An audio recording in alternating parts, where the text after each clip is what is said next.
Welcome to this video. This is one of my more controversial ones, so let's get straight into it. Hopefully you know me. If you don't, you can call me Amma, you can call me Mehmet. Either way, you are still calling one of my names. And so hi. I have an interesting topic on today, and it's actually targeted at the individual.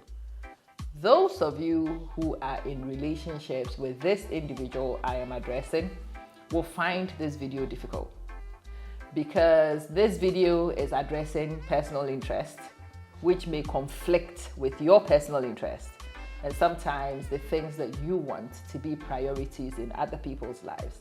But the bottom line is that the priority in each person's life is them. Every single one of us owes priority to ourselves. And yes, we might be married, but the priority lies with you. So some of you who are partners will listen to this and you're like, this is going to influence. Yes, it probably will. But it is in the interest of the individual that I am speaking. The title of my video says, don't put life on hold. Don't. Not for anything. Don't put life on hold. Not for your partner's dreams. And yeah, I am a partner to somebody. There are times when, like right now, I am studying. No, my partner should not put their life on hold just because I'm studying. Nope. If they also have things and they have ambitions to achieve, nobody knows how long we have.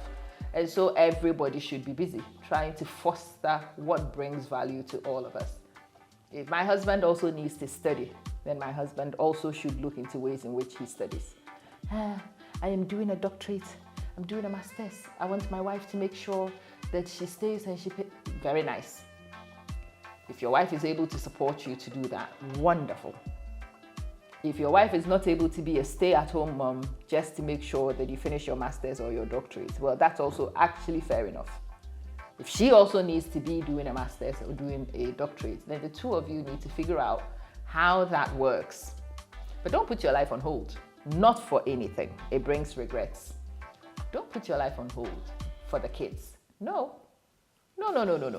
Raising children is a minimum of 18 years, often longer.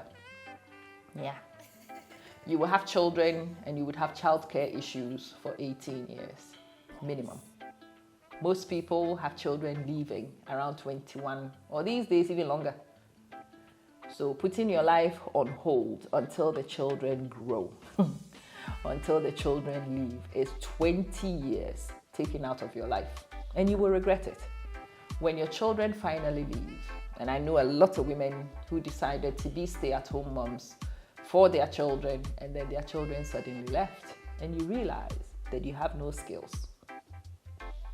You have no experience. Majority of them had no qualifications. They had not worked, so they had no savings. They did not have any pensions. They did not have anything. And when the children leave is when people turn around and they ask me, oh my God, what am I going to do? No, you will regret it, even if you put your life on hold for some of the most important people in your life, which are your children. Children are important. You should actually prioritize them when you have them. These are my firm beliefs. But you should foster those ideals alongside your own personal aspirations too. No, and especially for those of you who are in the diaspora.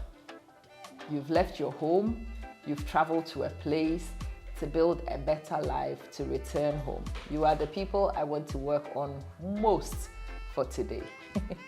Yes, I'm only going to stay abroad for 2 years, honey. You will stay here for 5 decades, believe me. You'll be here a long time. The kind of money you think you are turning up to make in 2 years to return home, you can't make it here because most of the money you are making is going to be spent on bills and life. How much money you would be able to save annually is going to be very, very small. And so after 2 years, you will not have enough to return home. After 5 years, you will not have enough to return home. As you begin to age, you start a family. That's the end of the going home dream. You will go home when you have a hernia and you have diabetes and you are retired. And often you are taken home in your box. That's the reality for most people. So waiting to go home to live well is a crazy concept, because you probably will not make it home. And even if you do make it home, you will go home when the enjoyment phase of life is done, when you don't have time, when you have ailments and you have frailties. That's when you probably make it home. No, don't focus too much on the big house you want to build at home so that when you go home, you live like a rich man. It is much better for you to focus on the house you live in now, and you will spend most of your time in. I've always said to people, my priority is always to the place where I currently live and my living circumstances in those places. In those places, I want to live well. I would like to have a good space to operate in. Yeah, I would like to eat well. Nope. The building I will build in my father's village will happen after I have paid for the building I live in here. Yeah, anywhere else as a holiday home is not as much a priority as the place where I live most of the time. I know too many people, especially in Europe, who will be living in a one-bedroom with their wife and 4 children in very cramped spaces. Some people have been given a 2-bedroom house, a 3-bedroom house, a flat as a family in London. And yeah, there are 4 children and 2 parents living in a 3-bedroom flat. In fact, space is limited even if all the space is taken for the family. But you will find a lot of these families willing to give up one of the rooms to rent to a tenant just so they can get a bit of money, so that they can save some money to buy land in their village, to build a 7-bedroom house that they probably never will go in. And they tell you that they build it for their kids. I mean, come on. How many of your kids will even want to visit your village? When they go to your village, it's too dark, it's too boring, nothing exciting. They don't want to be there. It is a bit, for me, silly to have a bigger house in a place you don't live in comparison to the smaller space that you live in all the time. This is my personal belief. I will leave you to form your own beliefs. But no, don't put life on hold, waiting to go back home. I get that with my friends a lot. When I go home, I will live better. When I go home, I will buy a car. When I go home, I will do this. When I go home, and especially those, my mom's generation, a lot of them didn't make it home. A lot of them were taken home in boxes. I had listened to many elderly people share their dreams of going home. They always wanted a better life when they went home, and that never materialized. And that got me thinking, do I want to be waiting to go home to live? Or should I be living my best life right now? And for me, it's a no-brainer. You should be living your best life right now. Whilst you have children, you should be living your best life with the children. Yes, have a look and see what things you can do with the children that could bring you some excitement and enjoyment. If there are qualifications to be got, you can still get them when you have children. I know. If there is a career to be built, I've built my career whilst I've had children with this understanding firmly in mind. And yes, I'm married, but I have still built a career anyway. My husband has his career, and so do I. He finds fulfillment in what he does, and so do I. There is no reason why I cannot have a career just because I have a family. It has not been something I have been willing to even entertain, not at all. And no, don't put your life on hold just for work. That's the last of the reasons why you should actually put your life on hold, especially if work belongs to somebody else. You are sacrificing your dreams for somebody else's dream and somebody else's success. No. Work is the last thing you put your life on hold for. If your life cannot fit around your work, then your work needs to change. Very simple. Yes, I've said it. If your progress cannot happen around your work, well, the work has to change. Sometimes it takes being brave and making some crazy decisions. But those who are brave enough to do it are the ones who stand the chance of living those outcomes. Life is for living. Life is for living, for those who dare. The outcomes of life are available for everybody else, but only very few have got the impetus to go for it. I dare you to try and achieve it for yourself. I dare you. I dare you to even continue whilst you build your family. I dare you. I dare you not to wait until you are old to enjoy. And then when the children leave home, you don't know what will be happening when the children leave home.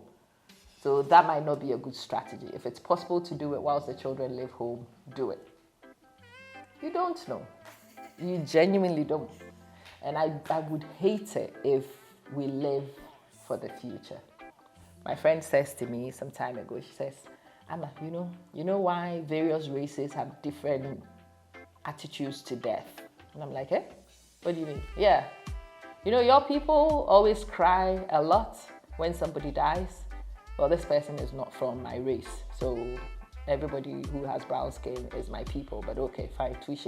I will claim all of you with brown skin on this occasion. Your people cry a lot when people die. And I'm like, yeah, it's because we care. And she's like, no, it's not because you care.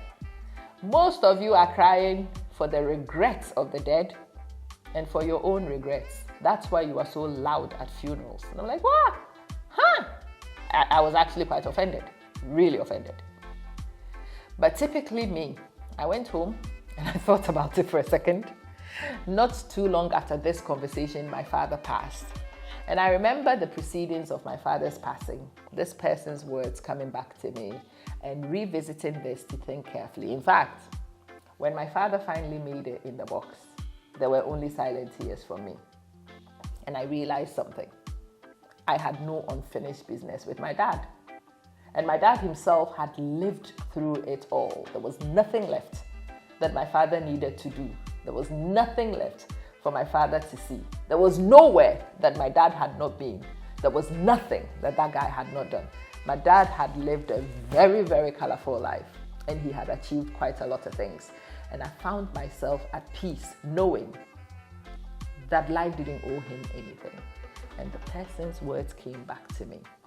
Most of the reasons why we cry is because we cry for the regrets of the dead. We know the dreams of these guys and we know they didn't achieve them. We know they go into the grave with unattained aspirations, and that's why some of us cry. And some of us cry for our own vulnerability, because when somebody passes, you realize that it could also be you. And no, you're not ready to go. You're still dreaming of your best house. You're still dreaming of your best life. You still want to get started on traveling. You are waiting for your children to leave home to do X, Y, and Z. And when somebody goes, you realize, there's quite a lot of things that you would like to do and should be doing that has not been done. And so the wailing, the screaming, the shouting is actually mainly around regret. I came back to the person, I'm like, when you first said this to me, I was upset. But having been through my dad's demise, having done the funeral, and in fact, observing those who were crying the most and screaming the loudest were the ones who had unfinished conversations with my dad. The ones who knew that they should have seen my dad a little bit more frequently who hadn't. The ones who wished that they had had certain conversations with my dad who hadn't. They were the ones, especially at the graveside, who were screaming and shouting the most. Me, whatever I wanted to say to that guy had been said. Whatever there was to say to me has been said. Whatever legacy needed to be passed on to me had been passed. I am my dad's ideas. I represent them because I do know them, and it had been drilled down into me over the years of constant close proximity and interactions. And yes, he didn't visit all the countries in the end, but he had visited enough. He didn't see all the marvels of the world, but he'd seen enough. My dad had traveled extensively and had lived a superstar life, and then he had lived a humble life, and he had come to peace in the end. So you see, in the end, there was no screaming, there was no shouting from me, because there was very little regret on my father's behalf when I thought about it. Don't put life on hold. It makes no sense to do so. Those of us who put life on hold do so because we think that we've got time guaranteed. We have not. You don't know how much time you have. I don't know. And so each person must act as if this is your last minute. This is the only chance you get, because this is the only one you are actually guaranteed. I know. When you first hear it like that, you're like, it makes me sound very vulnerable, because we are actually very vulnerable. But you know, no matter how long you have, you want to make the most out of it. You want to do the best you can for yourself. You want to live and pay homage to the time you have. Live the best possible life that you can live, even as a person with children, even as a person who has traveled and lived somewhere else, even as a person who is not within your family fold, even as the immigrant in a different place, even as somebody who's doing work in places that might not be your ideal, even as somebody who's looking to build life and become something else. You can still live your very best possible lives at each time, so that if for any reason life is cut short for you, there are no regrets. Should be no regrets, because you haven't left things undone that you should do. I'm off to go plan how to do this and achieve this for myself, and I hope you are also willing to do so for yourself. It's been your girl, as usual, causing trouble in your head. That's what I do. And I hope this one too shakes some strongholds for you and helps you to readjust and refocus on the things that matter to you in the time that you have to achieve them. Catch you soon.